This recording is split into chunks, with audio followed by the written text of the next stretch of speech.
Synes du også, at mandag er hvid, og tirsdag er gul, og onsdag er lyseblå? Ja, så har du måske synestesi ligesom mig. Det er ikke noget, der fylder i hverdagen, men der gik mange år før jeg fandt ud af, at alle andre ikke også synes, at lørdag er lyserød. Og hvad kan jeg så bruge det til i hverdagen? Jeg ved det faktisk ikke, men jeg er billedkunstner, og måske har det en indflydelse på, hvordan jeg oplever, at farverne skal være i mine værker.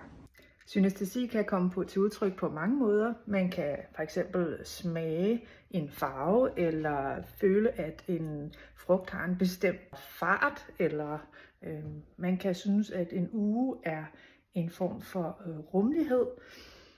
Det kender jeg ikke noget til, men jeg synes bestemt, at A er rød, og B må være blå. Jeg synes, det er vildt spændende, at vi alle sammen har forskellige idéer om, hvordan verden opleves. Og jeg for eksempel synes, at fredag er sort, og torsdag er sådan lidt lysebrun. Så hvordan er det med dig? Har du en idé om, at søndag har en farve, og hvilken farve? Den er rød. Rød. Selvfølgelig er søndag rød. Altså,